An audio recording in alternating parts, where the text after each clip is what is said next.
berkumpul kembali di rumah Tuhan itu karena semua anugerah daripada Tuhan. Sekalipun kita yang sedikit ini, saudara, kita mau giat bekerja di ladang Tuhan. Karena kalau kita tahu hari-hari ini bukan hari yang semakin baik, tetapi kita menghadapi hari-hari yang jahat.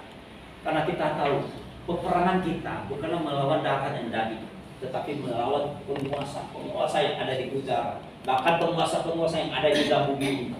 Makanya kita sebagai anak Tuhan, kita jangan takut, karena kuasa Tuhan sudah berikan kepada setiap kita. Berjalanlah bersama-sama dengan Tuhan. Supaya apa? Kita dapat berdiri teguh di hadapannya Tuhan. Jangan kita digoncangkan jiwa oleh apapun. Berdiri teguh. Kita sebagai anak Tuhan harus berdiri teguh di hadapannya Tuhan. Karena pertolongan kita bukan dari siapa-siapa, hanya dari Tuhan. Ya, Tuhanlah sandaran dan kehidupan saudara dan saya. Tidak ada jalan lain. Tidak ada jalan lain. Di dalam Tuhan yang memberikan kita kekuatan, memberikan kita kedamaian, memberikan kita sukacita. Haleluya. Kita lihat firman Tuhan. Tema hari ini adalah, saudaraku, ya, kasih adalah sahabat yang sejati. Coba kita buka di 1 Samuel pasal 23 ayat 17.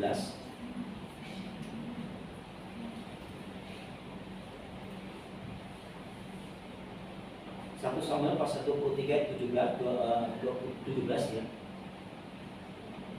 23 ayat 17. Oke, kita kalau bisa turun yang 16 itu 16. Ya, dari 16 sampai ke 17. Ya, 16. 16.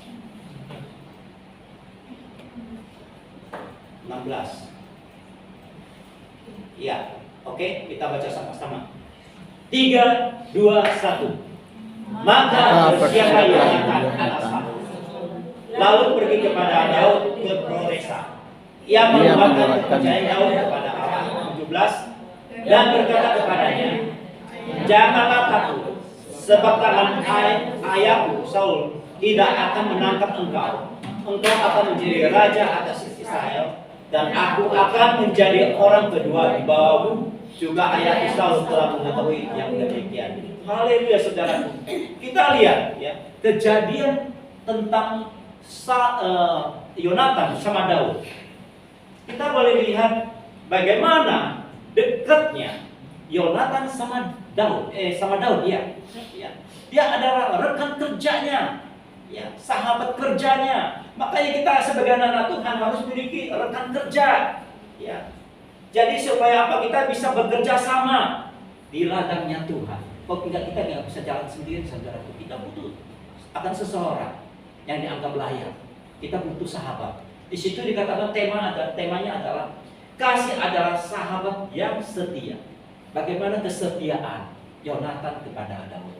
Ini luar biasa. Padahal Saul punya rencana jahat kepada si Daud, ingin hendak membunuhnya. Tetapi diketahui sama Yonatan. Yonatan menghampiri ke Daud, berkata, ayahku hendak membunuh engkau, tetapi engkau harus bersembunyi. Bersembunyi supaya hatinya Saul dan tenang, baru engkau keluar. Nah, saudaraku, disitulah ada terjadi mujizat yang luar biasa. Sehingga apa? Si Saul tidak jadi untuk membunuh anaknya Daud. Ya. Kenapa? Kalau istilahnya kalau kita lihat, seorang ayah sama seorang anak pasti ada kerjasama. Betul. Kalau siapa yang benci sama ayahnya, pasti anaknya juga ikut-ikutan bela ayahnya. Kata kita lihat, nggak mau kompromi sama yang namanya musuh, pasti musuh. Tetapi beda, karena Yonatan takut akan Tuhan. Ya. Kedua, Yonatan sama Daud itu udah kayak saudara sendiri. Makanya dia nggak tega kalau sampai Daud dibunuh oleh ayahnya. Makanya dia nggak mau bekerja sama ayahnya. Itu yang hebat luar biasanya. Makanya kita harus memiliki hati yang sungguh-sungguh takut akan Tuhan. Kita jangan ikut-ikutan mana yang baik dan mana yang jahat. Nah, itu kita harus pilih. Makanya kita dalam hidup ini kita harus pandai-pandai memilih sahabat atau teman. Jangan kita salah memilih. Betul. Sama juga pasangan hidup. Kalau kita salah memilih pasangan hidup, menyesal seumur hidup. Itu banyak kali. Karena apa? Dia hendak memaksakan diri untuk memilikinya, itu yang berbahaya. Makanya berdoa sama Tuhan, minta Tuhan yang terbaik. Pasti Tuhan kasih yang terbaik. Benar saudaraku. Kalau kita ya, ini kesaksian benar, banyak kejadian. Sebagai banyak anak Tuhan tidak berdoa. Yang penting katanya cinta sih cinta. Dah lagi kasmarannya terasa dunia milik berdua, nggak peduli satu sama yang lain. Iya benar. Tetapi endingnya setelah ada cobaan, apa yang terjadi? Mereka tidak kuat. Itu loh. Ya, makanya sebelum terjadi, berdoa minta sama Tuhan. Apa itu betul tulang rusukku? Itu. Apa itu betul pendampingku? Karena kita menikah itu seumur hidup. Kebanyakan orang udah janji di hadapan Tuhan, udah mengikat janji loh, udah bersumpah loh, sehidup semati, mau susah maupun senang, maupun sakit, iya maupun bersuka cita, mestinya mereka bertahan sampai pada akhirnya. Tetapi endingnya mereka apa? Meninggalkan. Ada yang sampai berpisah. Banyak kejadian saudaraku. Ini yang berbahaya bagi setiap kita anak-anak Tuhan. Makanya yang masih lajang, hati-hati kalau mau mencari pasangan hidup, minta sama Tuhan sungguh-sungguh. Ini tak bertuju sama Tuhan, jangan memakai dengan kekuatan kita, jangan melihat cantiknya. Oh itu anak cantik, belum tentu hatinya cantik, begitu kan? Oh itu pria itu cowok itu ganteng, ya ganteng sih ganteng, tapi hatinya belum tahu. Nah itu dia, makanya saudara hati-hati. Kita mau memilih pasangan hidup itu seumur hidup, bukan cuma sekali. Kalau di luar sana sih iya, banyak kali. Bisa kawin sampai berapa kali nggak ada urusan. Yang penting sanggup untuk menangkai katanya kan, seperti itu. Sanggup menangkai. Iya, enggak seperti itu. Kalau kita sebagai anak Tuhan enggak. Iya, enggak. Sehidup semati itu setia sampai pada akhirnya. Ya, kita nggak cuma istilahnya, udah ikat janji, tiba-tiba ada masalah langsung tinggalkan Tuhan. Bahaya itu saudara. Makanya ingat apa yang kita janji di hadapan Tuhan. Itu mengikat kita sampai seumur hidup. Itulah saudaraku, kita sebagai anak Tuhan hati-hati. Oke, kita lanjutkan firman Tuhan. Ya. Yang pertama, orang yang memiliki kasih bisa mengikat perjanjian. Haleluya. Kita buka di 1 Samuel pasal 18 ayat ketiga dan keempat. 3 sampai 4. Nah, kita baca sama-sama. 3, 2, 1. Yonatan mengikat perjanjian dengan Daud karena ia mengasihi dia seperti dirinya sendiri. Stop dulu. Di situ kata Yonatan mengikat perjanjian dengan Daud. Wow, dia ada ikatan janji yang luar biasa. Dia bersumpah di hadapan Tuhan, aku akan setia kepada engkau. Wow, luar biasa saudaraku. Sampai akhirnya sahabat bisa mengikat janji. Bagaimana dengan kita? Kita ada nggak setia satu sama yang lain? Ya. Kita ini anak-anak Tuhan. Jangan kita di gereja cuma bilang anak Tuhan, di luar enggak. Bahaya saudara. Bahaya. Kita ini saudara, ciptaan Tuhan. Ya. Kita sudah dibenarkan oleh Tuhan. Tadinya kita orang-orang berdosa. Kalau dulu kita memang iya seperti itu. Kalau ada siapa yang sakitin saya juga mesti balas. Saya sakitin juga dia. Itu prinsipnya dulu saya belum kenal Tuhan seperti itu. Tetapi kita sudah mengenal Tuhan itu beda, berubah, ada perubahan yang luar biasa. Yang diri kita harus memiliki namanya pengampunan. Ya, kita harus memiliki pengampunan. Kalau orang yang bersalah kita harus ampuni dia. Sebagaimana Bapa di surga juga mengampuni saudara dan saya. Kalau kita masih menyimpan dendam, benci, waduh bahaya saudara. Kita inti tidak akan mendapatkan apa-apa. Ya, kita menjadi manusia yang paling malu di dunia. Benar.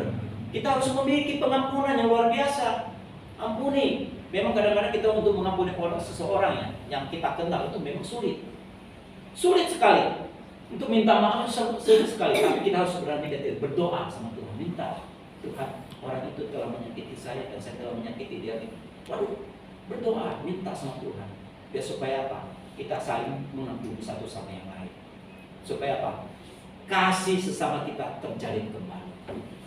Jangan menyimpan ada kebencian, jangan menyimpan ada iri hati. Kita harus buang jauh-jauh, harus buang supaya kita nggak terikat, saudara. Ya. Kalau orang yang biasanya orang benci, udah waduh bencinya, waduh seumur hidup. Kata Pak Cik kemarin, emang cuma kalau dari di belakangnya ada si N, katanya mau pakai seperti itu kan? Nggak seperti itu, kita anak-anak Tuhan loh. Ingat, ya, jangan di belakang musuh kita, oh adanya dia, siapa lu, ya ini ngomongnya macam-macam kan? Jangan kita menyimpan kebencian, jangan kita menyimpan dendam. Itu berbahaya buat kita semua, ya bukan buat orang lain, diri sendiri, ya. Karena kita mau dijadikan anak Tuhan yang luar biasa. Kalau kita masih memiliki benci sama dendam, jangan harap Tuhan akan memberkati dan menghibur kita. Haleluya.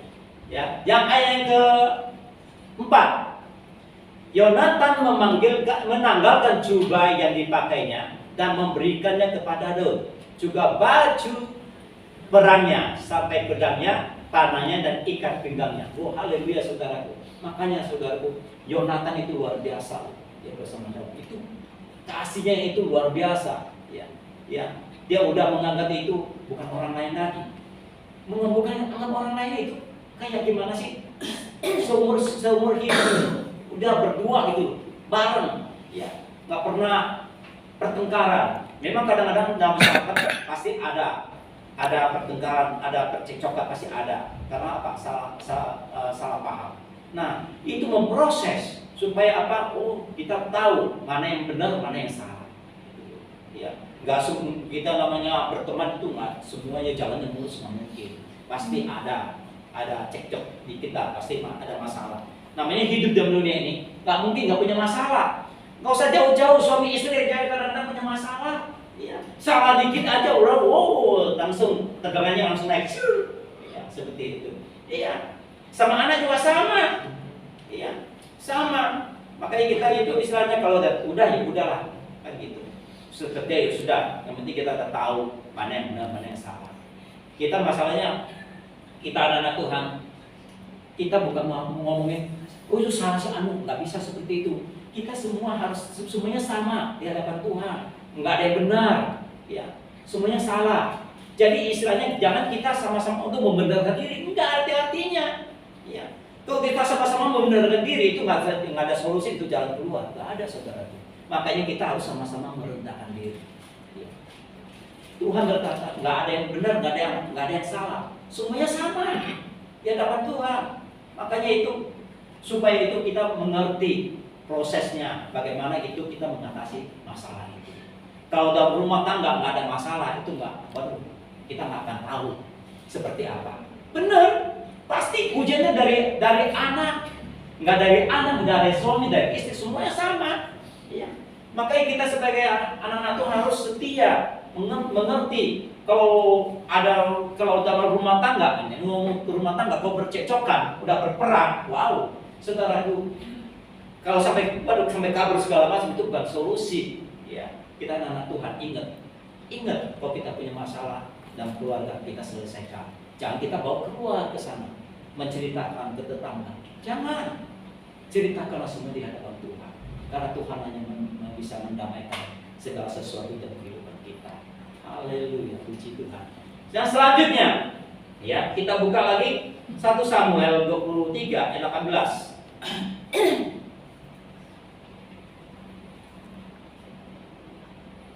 Ayat 18. Ya, kita baca sama-sama. 3, 2, 1.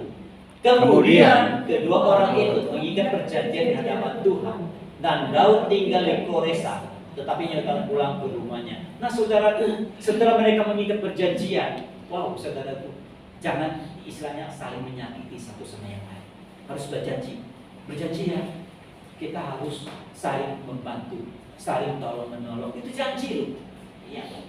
Kita harus saling mendukung, jangan kita saling membunuh. Itu ada perjanjian, dan janji itu jangan kita ada permusuhan. Ya, kita berharap dalam gereja kita jangan ada sampai permusuhan satu sama lain. Ingat, harus setia sekata sampai pada akhirnya Tuhan memanggil saudara saya. Haleluya, supaya apa? Nama kita tetap tercatat dalam buku kehidupan. Haleluya. Selanjutnya yang kedua, ya. Hati-hatilah dalam pergaulan. Coba kita buka di 1 Korintus pasal 15 ayat 33. 1 Korintus pasal 15 ayat 33.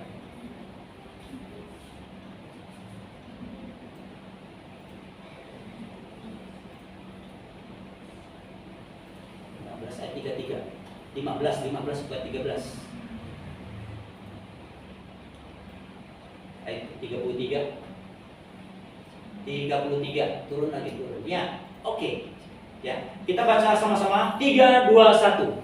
Janganlah kamu sesat. Pergaulan yang buruk merusakkan kebiasaan yang baik. Haleluya. Makanya saudaraku, kita harus bisa memilih pergaulan yang baik. Kalau kita berkumpul, ketemu seorang pencemooh, kita ujungnya ikut-ikutan. Namanya gosip. Ya, siapa yang sini yang suka gosip? Hati-hati. Jangan berkumpul sama yang suka gosip. Suka ngomongin orang, kejelekan orang juga ngomongin. Wah, sampai keluarganya diomongin. Itu sampai juga membuka aib, saudara. Tapi kita anak-anak Tuhan jaga rahasia. Dan keluarga harus menjaga rahasia. Jangan sampai rahasia keluarga itu diketahui sama orang lain. Jangan. Itu sifatnya rahasia, punya masalah jangan diceritakan. Oh, punya laki saya seperti ini yang diceritain. Banyak kan orang luar sana ceritain lakinya, jeleknya, tapi banyak nggak pernah diceritain. Benar saudaraku, orang baik jangan diceritain. Coba kalau orang jelek pasti diceritain. Benar. Oh, si Anu tuh sifatnya begini, pasti diceritain. Coba kalau baiknya diceritain. Tidak. Kayaknya saudaraku, kita harus hati-hati memilih dan pergaulan. Jangan sampai kita salah memilih pergaulan. Ya, di situ katakan janganlah kamu sesat, pergaulan yang buruk merusakkan kebiasaan yang baik. Yang baik juga ikutin jadi jelek. Tadinya baik, kelakuannya baik. Tahu-tahu ikutnya yang jelek, udah ikutan yang jelek. Ya. Kayak contoh, kalau kata contohnya inilah, kayak pakainya istilahnya anak kita, anak Tuhan, pakainya yang sopan. Coba kalau di luar sana, pakainya kayak apa? Udah kelihatan segala macamnya, nikah bisa dimomongin. Ya. Malu saudaraku, makanya kita anak Tuhan jangan pakai yang sopan yang kita lihat. Ya. Banyak kan orang saudaraku yang udah kayak pakaian itu kayak artis. Ya. Kita lihat kalau gereja-gereja besar kadang-kadang seperti itu, banyak pakainya yang nggak sopan. Ingat, kita harus di hadapan Tuhan harus pakai yang sopan, enak dilihat. Ya, enak dilihat. Jangan sampai yang kelihatan juga sila ibaratnya, gitu kan, nggak ada yang lihat. Ya, itu nggak baik saudaraku. Ya itu, ya kata ada yang bilang itu kan imannya kuat nggak kan gitu kan? Tapi kita sebagai anak Tuhan bisa, itu yang menggoda orang juga dosa yang salah loh. Ya, membuat orang berdosa di hadapan Tuhan. Makanya kita harus pandai-pandai untuk memilih. Pandai-pandai merawat diri, pandai-pandai menjaga diri, ya, supaya kita jangan terbawa arus. Ya. Haleluya, puji Tuhan. Ya. Coba kita buka lagi, ya, di Amsal pasal yang ke-18 ayat 24.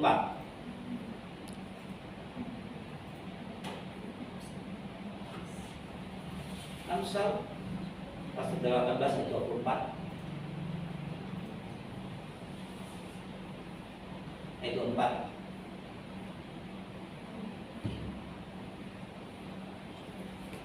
Oke, kita baca sama-sama. 3, 2, 1. Ada teman yang mendatang kecelakaan, tetapi ada juga sahabat yang lebih karib daripada seorang saudara. Nah, saudaraku, makanya kita harus pandai-pandai memilih pergaulan. Jangan sampai kita dijerat. Ada orang yang sengaja kalau dia nggak senang sama kita, wow, saudaraku, diajak segala macam. Memang dia kelihatannya baik, tapi ujung-ujungnya hati-hati saudaraku, menjerat. Ya, menjerat. Apalagi istilahnya kalau narkoba, kalau udah ini, oh, kalau punya ini masalah, mau tenang nggak? Saya punya obatnya. Hati-hati. Emang obatnya beli di mana? Kamu pakai dulu. Nggak ketagihan, ujungnya apa? Beli sendiri. Makanya kita harus hati-hati. Jangan sembarangan minum konsumsi obat yang nggak tahu khasiatnya seperti apa. Di situ kan dikatakan ada teman yang mendatangkan kecelakaan. Ya. Yang membuat kita celaka, hati-hati. Ya. Hati-hati memiliki sahabat, hati-hati memiliki teman. Ya. Apalagi orang yang baru kita kenal, hati-hati. Jangan sembarangan mudah percaya. Ya. Kita nggak tahu. Memang kelihatannya sih orangnya baik, tapi dalam hatinya apa? Penuh dengan kelicikan, nggak kita yang tahu. Karena Tuhan yang tahu. Makanya kita harus hati-hati sebagai anak Tuhan. Jangan kita biar pakai segala macam pokoknya enak orangnya ini hati-hati, itu pasti ada maunya, itu modusnya kan gitu kan. Makanya kita sebagai anak Tuhan yang baru kita kenal, jangan sekali-sekali kita terpancing, jangan. harus bisa menjaga diri. Ya. Ya, ada juga di sahabat yang lebih karib daripada seorang saudara. Ada, ya ada. Saudara teman, udah kayak saudara kayak tadi. Kita lihat kayak si Jonathan sama si Daud. Ya. Dia udah bukan kayak orang lain lagi, udah seperti saudaranya sendiri. Ya. Saudara belum tentu ada yang seperti itu, nggak semua. Ya. Nggak usah yang lain. Kakak adik juga kadang-kadang suka berantem. Iya. Makanya saudaraku, ada sahabat, ada orang lain yang baik, benar-benar udah kayak saudara sendiri, melebihi bahkan lebih dari saudara. Haleluya, puji Tuhan. Selanjutnya, ya, kita buka lagi di kitab Amsal, pasal 22 ayat 24 dan 25. 24, ya, dan sama 25. 3, 2, 1. Jangan berteman dengan orang yang lekat gusar, jangan bergaul dengan seorang pemarah. 25, supaya engkau jangan menjadi biasa dengan tingkah lakunya dan memasang jerat bagi dirimu. Nah, saudaraku, firman Tuhan katakan jangan jelas. Jangan berteman dengan orang yang lekas gusar, yang emosinya baru, yang cepat putus asa, ya, yang mudah tawar hati. Nah, itu, ya. Yang apalagi yang suka pemarah. Nah, hati-hati. Jangan suka kita sering bergaul sama orang yang suka pemarah. Yang selanjutnya, supaya engkau jangan menjadi biasa dengan tingkah lakunya yang memasang jerat bagi dirimu sendiri. Nah, saudara, itu suatu jerat. Ya. Makanya kita anak-anak Tuhan harus hati-hati, pandai menjaga diri, pandai bergaul. Jangan kita sembarangan untuk bergaul sama orang-orang yang nggak jelas zaman sekarang. Ya. Hati-hati, kita harus bisa memilih mana yang baik dan mana yang tidak baik.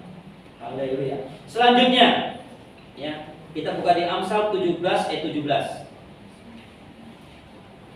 Ini Amsal banyak nasihat tuh kita semua. Ayat 17. Amsal 17 ayat 17.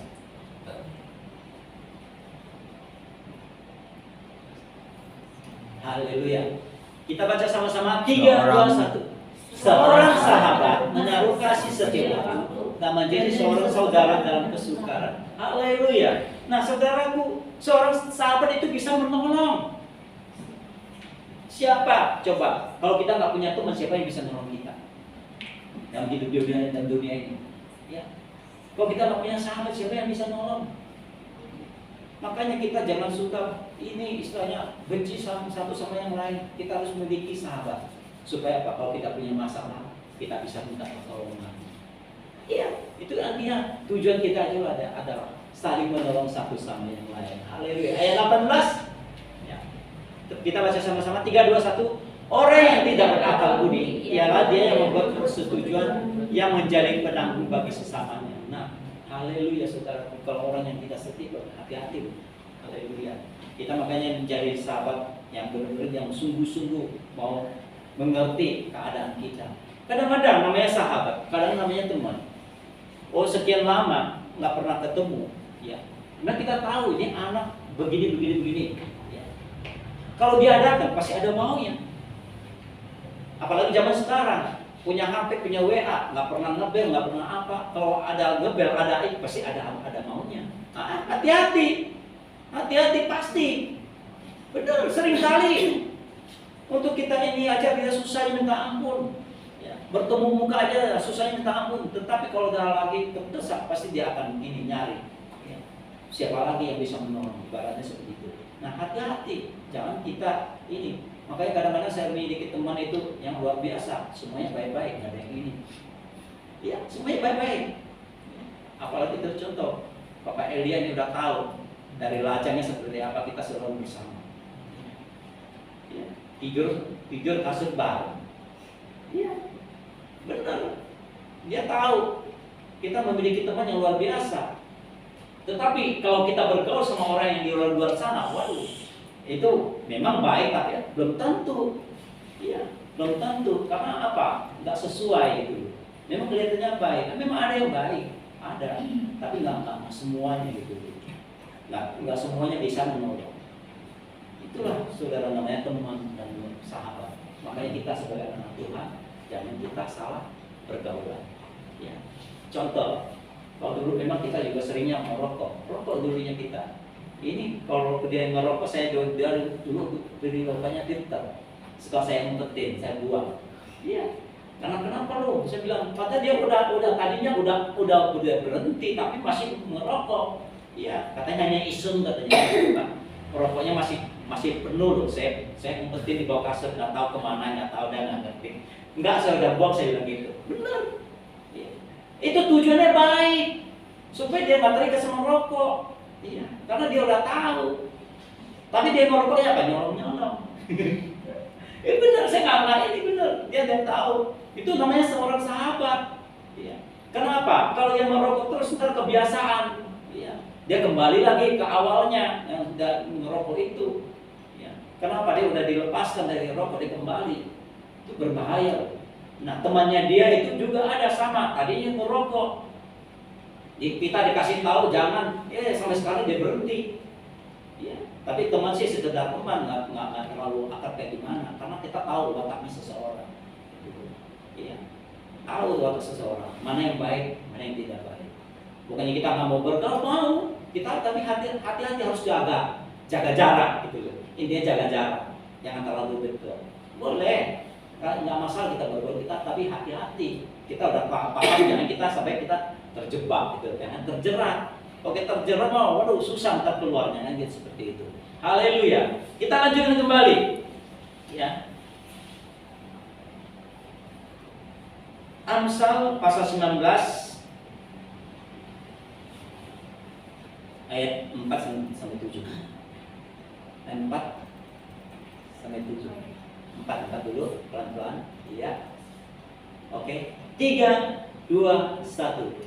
Kekayaan menambah banyak sahabat, tetapi orang miskin tinggalkan sahabatnya. Nah, saudaraku, kekayaan menambah banyak sahabat.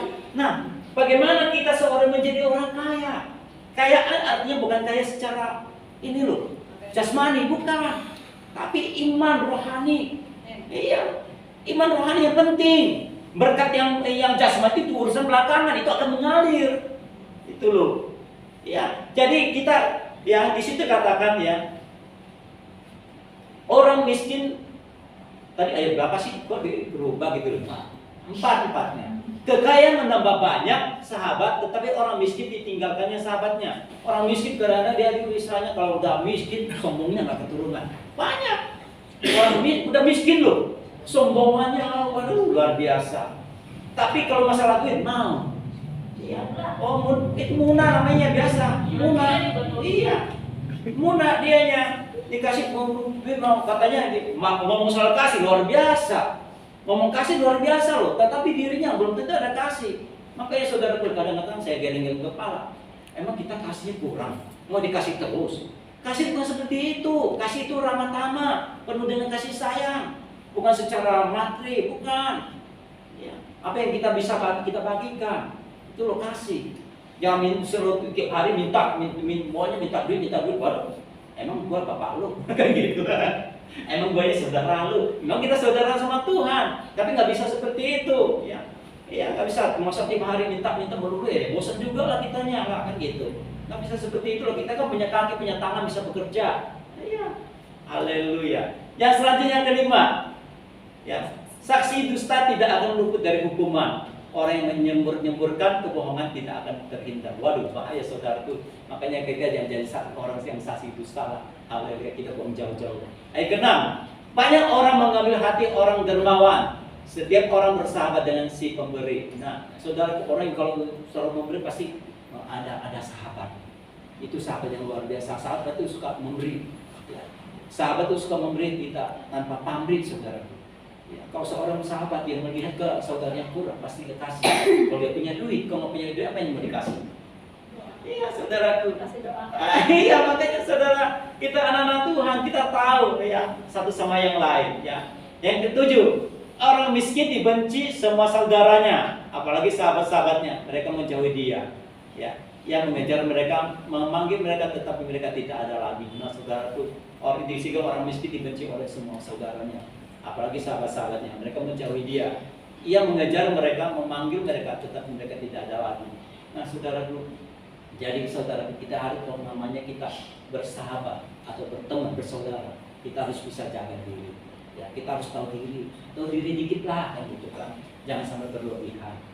Ya, apalagi kita sama anak-anak Tuhan, ya kita harus tahu sama sesama kita nggak bisa memaksakan akan saudara kita. Iya, jangan mentang-mentang saya udah minta, tega amat lu makasih saya, lu udah mau macam-macam, nggak boleh seperti itu. Iya, ya kalau nggak ada ya udah, nggak usah memaksakan. Ya kadang-kadang ada orang yang memaksakan, kamu harus kasih saya segini. Ya, nggak bisa. Ya, contoh, anak saya mau masuk kuliah aja, saya kirim ke kepala. Nah, saya bilang, ya udahlah katanya, apa kata Tuhan akan gitu kan? Ya benar. Ya, nggak bisa kuliah mau ngomong apa? Kan gitu. Nah kita mau ini bisa memaksakan akan seseorang masa kehendak, nggak bisa. Kita mikirnya ke belakangnya kan gitu kan. Memang dia dapatnya waktu kemarin dapatnya jauh-jauh, ada yang di Pamulang, ada yang di Serang, kata Corona. Namun anak cewek kenapa? Janganlah terlalu jauh. Belum lagi istilahnya kalau memang sih oke lah katakanlah itu dapat beasiswa separuh, tapi kita mikir hasil hari-harinya kan gitu kan. Belum lagi ngekosnya segala macam kan gitu. Nah saya bilang nah janganlah, saya bilang udah kalau gitu bapak maunya gitu ya udah katanya, bekerja dulu katanya gitu seperti itu. Nah haleluya, saya bilang itulah saya bilang nah udah kalau memang kamunya begitu ya udah kata saya gitu, jalanin aja kan gitu kan apa kata Tuhan. Haleluya. Kita lanjutin kembali akan firman Tuhan. Haleluya. Ya. Amsal 13 ayat 20. Ya. Hati-hati memilih pertolongan. Amsal 13 ayat 20. Nah, kita baca sama-sama. 3, 2, 1. Siapa bergaul dengan orang bijak menjadi bijak, tetapi siapa berteman dengan orang berbab menjadi malu. Nah, hati-hati saudaraku, makanya kita diajarkan kita harus hati-hati memilih teman atau sahabat. Jangan kita salah memilih. Desi katakan, ya siapa bergaul dengan orang bijak akan menjadi bijak, tambah bijak malah. Tetapi orang yang bergaul dengan orang bebal, jadi malang, tambah angkuh, tambah sombong. Makanya kita jangan bergaul sama orang yang sombong, orang yang tinggi hati. Ya, benar, ngomongnya setinggi langit, tapi buktinya nggak ada. Ada yang kayak seperti itu banyak. Ya, makanya kita harus hati-hati. Cuma ngomongnya doang. Waduh, ngomongnya sih kadang-kadang saya tergerget gitu loh. Ada yang ngomongnya kayak gitu, tapi bukan anak-anak Tuhan loh. Ya, selalu ngomongnya 5M, tetapi tiap harinya kayak apa? Ya, buktinya mana gitu. Kalau gajinya kalau nggak ada 5M, nggak mau kerja. Benar. Waduh, saya bilang, kaget juga saya. Hari kini mau cari 5M, mau cari di mana? Orang yang gajinya 1,5 juta aja ada kayak apa? Udah bersyukur. Iya, maksudnya mau cari 5M. Waduh, saya geleng-geleng kepala nih orang. mau mati. Iya, benar saudaraku. Iya, ngomongnya ya ampun. Iya, makanya kita anak-anak Tuhan jangan terlalu berlebihan kan gitu kan. Untungnya bukan anak Tuhan loh. Kalau anak Tuhan mau parah benar-benar. Ya, parah saya bilang. Makanya kita anak-anak Tuhan, jangan kita memikirkan udahlah secukupnya sudah kan gitu kan. Apa yang bisa kita kerjakan. Yang penting buat makan ada, kebutuhan sehari-hari cukup ya sudah kan gitu kan. Jangan sampai berlebihan. Haleluya, puji Tuhan. Ya. Nah selanjutnya Amsal 14 ayat 7. Kita tidak di Amsal ini 14 ayat 7. Nah, haleluya. 3, 2, 1. Jauhilah orang bebal, karena pengetahuan tidak kau dapati dari bibirnya. Nah, saudaraku, kita disuruh jauhi orang yang bebal, orang yang angkuh, orang yang sombong. Ya, siapa sih ini yang suka bergaul sama orang yang angkuh, yang sombong, yang bebal? Saya rasa nggak mau, saudaraku. Saya tahu pasti nggak ada yang mau. Ya, karena kita memiliki punya prinsip, ya, pola pikir kita. Haleluya, yang berbeda-beda. Yang Amsal yang ke-20 ayat 11. Ayo, Amsal 20 ayat 11. Apa kata firman Tuhan? Ayat 11. Ya, haleluya. 3, 2, 1. Anak-anakku sudah dapat dikenal daripada perbuatannya. apakah bersih dan jujur kelakuannya. Nah saudaraku, dari anak-anak pun sudah dapat dikenal. Kita sudah tahu wataknya seperti apa. Kita sudah paham anak itu baik atau tidak. Saya masih ingat pesanan almarhum saya itu waktu saya masih kayak si Nathan. Bapak saya itu paling. Ya, kamu bergaul anak yang nggak beres katanya dia. Pak, saya tahu Pak, anak nggak beres. Tapi kan bapaknya bukan anaknya kan gitu kan. Iya, saya tahu Pak, saya bisa jaga diri. Iya, benar. Kita harus bisa jaga diri. Kita nggak bisa melarang anak itu, tapi lihat, ya kita jangan sampai bawa orang tuanya, jangan anaknya kan gitu kan. Kita harus bisa bergaul gitu. Jangan sampai kita bergaul yang salah.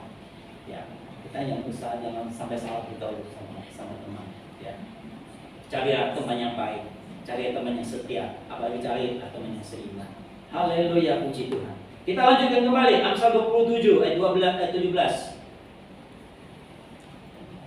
27 ayat 17. Oke. Haleluya. 3, 2, 1. Besi menajamkan besi, orang menajamkan sesamanya. Nah, saudaraku, supaya apa? Besi di situ kan di peribahasa mengatakan bisa menajamkan besi, orang menajamkan sesamanya. Artinya saudaraku, semakin kita punya pengetahuan akan seseorang, pengetahuan kita akan ditambah. Tambah pengetahuan, tambah pengalaman. Kalau kita bergaul sama orang yang tidak punya pengalaman, ya, worldwide. Ya. Makanya kita harus bisa memilih benar-benar orang yang bisa kita percaya gitu kan. Jangan sampai kita salah bergaul. Haleluya. Amsal yang 27 ayat 6. Yang ke-6 coba. Ayat 6. Nah. Haleluya. Kita baca sama-sama. 3, 2, 1.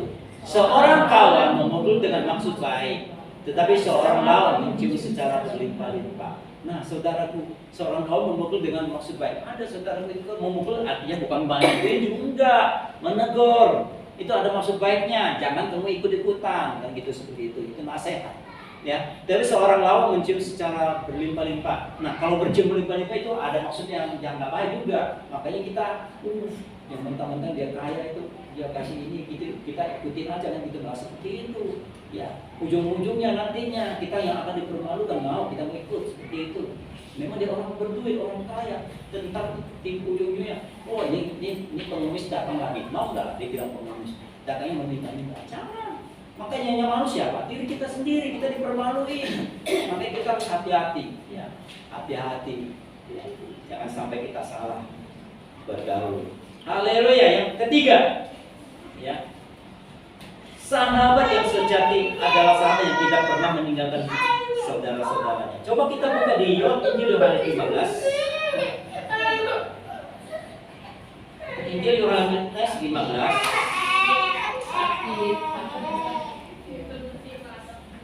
Injil Yohanes 15 ayat ke-13 sampai 15. 13 sampai 15. Haleluya, kita baca sama-sama. 3, 2, 1. Tidak ada kasih yang lebih besar daripada kasih seorang yang memberikan nyawanya untuk sahabat-sahabatnya. Stop dulu. Nah, di situ dikatakan tidak ada kasih yang lebih besar. Itu kasih apa? Kasih Bapa. Kasih Yesus yang sudah memberikan segala-galanya untuk saudara dan saya. Ya. Yang memberikan nyawanya untuk saudara dan saya. Untuk apa? Menebus segala dosa-dosa kita. Supaya apa? Kita menjadi rekannya, rekan kawannya kerjanya Allah. Haleluya. Ayat yang 14.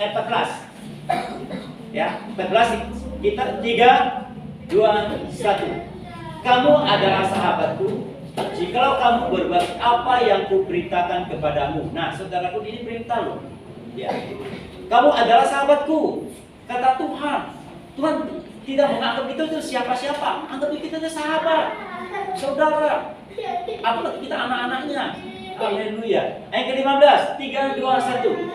Aku tidak menjadikan kamu lagi hamba, sebab hamba tidak tahu apa yang diperbuat oleh tuannya, tetapi aku menjadi kamu sahabat. Karena aku telah memberitahukan kepada kamu segala sesuatu yang telah kudengar dari Bapakku. Nah, saudaraku, ayat 15 ini aku menyebut kamu lagi bukan aku tidak menyebut kamu lagi hamba, tetapi sebab hamba tidak tahu apa yang diperbuat oleh tuannya. Tetapi aku menyebut kamu sahabat. Nah, saudaraku seorang sahabat pasti akan menceritakan segala sesuatu buat sahabatnya. Itu tujuan sahabat, pasti dia ceritakan. Ada keluh kesah pasti diceritakan. Oh, saya seperti ini, seperti ini. Kalau sahabatnya setia loh. Kalau yang sahabat nggak setia, siapa yang mau cerita buat dia? Nggak bakalan. Karena sahabat setia itu yang selalu ada dekat dengan dia, pasti akan cerita. Apapun masalahnya akan diceritakan. Tetapi yang kita salah ceritanya kepada orang lain. Ya. Sahabatnya yang kita diceritakan. Punya masalah apa kita ceritakan kepada sahabat kita, ya. Ayat 16.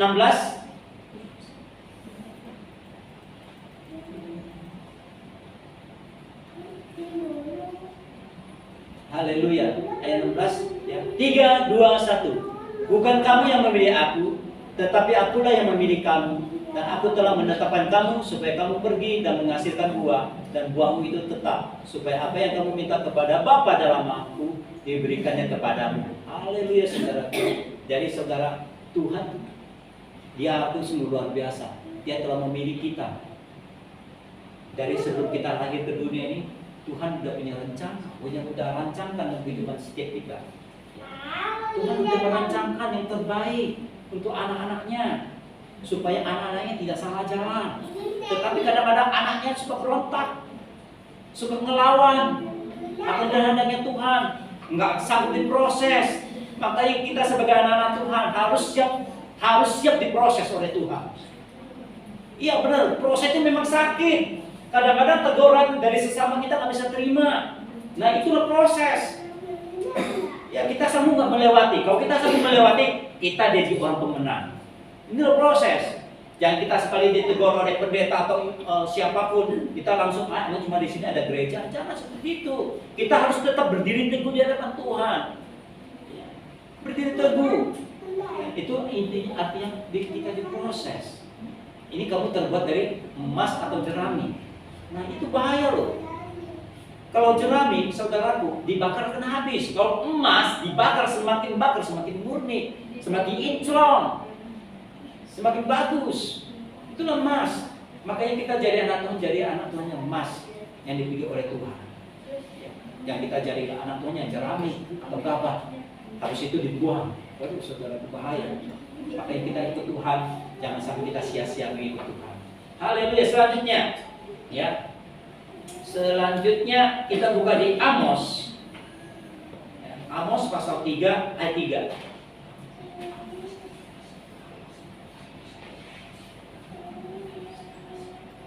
Amos 3 ayat 3. Ayat 3. Oke. Kita baca sama-sama. 3, 2, 1. Berjalankah dua orang bersama-sama jika mereka berjanji? Nah, saudaraku, berjalankah dua orang bersama-sama jika mereka belum berjanji? Artinya, saudaraku, kita harus ada berjanjian, ya, antara sesama yang kita yang namanya sahabat setia, sahabat sejati, ya. Karena kita memiliki sahabat yang luar biasa, apalagi sahabat sejati. Sahabat sejati itu siapa? Itu Yesus, yang paling sejati, tidak ada lagi. Dia yang paling sempurna. Dia mau menjadi sahabat bagi saudara dan saya. Tidak ada jalan lain, ya. Hanya Yesus, hanya dalam Yesus yang bisa mempertemukan saudara dan saya. Coba kita buka yang terakhir, yaitu Roma, ya.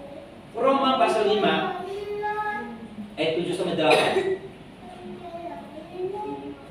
Sahabat yang sejati. Roma pasal 5 ayat 7 sampai 8.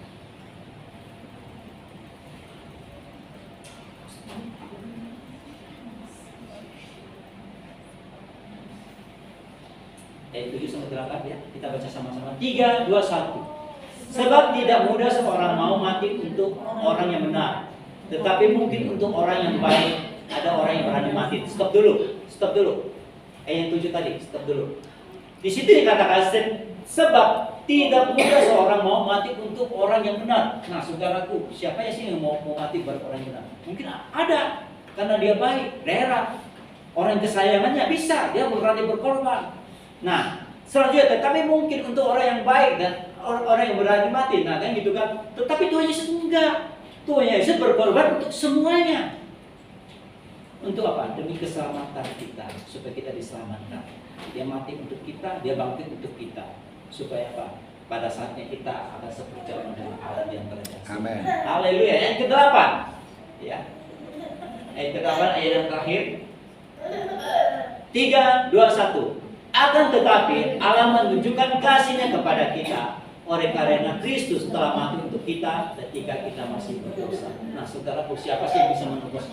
Siapa sih yang bisa menebus segala dosa kita? Tidak ada, saudaraku, selain hanya Tuhan Yesus. Hanya Tuhan Yesus sendiri yang telah mati untuk kita dan bangkit untuk kita. Dia yang menebus segala kesalahan kita dan mengampuni segala dosa-dosa kita. Itulah karyanya Tuhan yang sungguh luar biasa. Coba kalau kita pikir dulu kita jauh dari Tuhan, kita nggak pernah mengenal namanya Tuhan.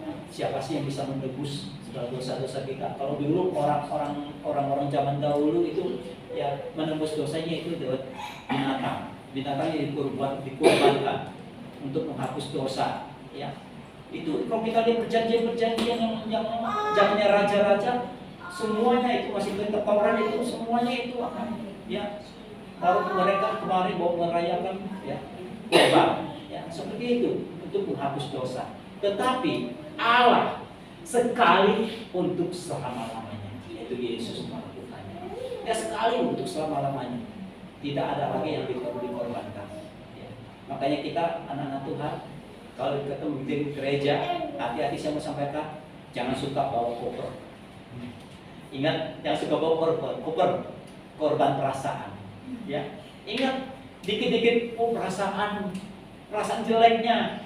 Ya, jangan ada perasaan jelek akan seseorang. Uang itu, makanya itu jadi nanti ujungnya apa? Jadi korban perasaan. Makanya kalau ke gereja jangan bawa koper, ingat, korban perasaan. Ya. Selalu perasaannya itu jeleknya yang keluar.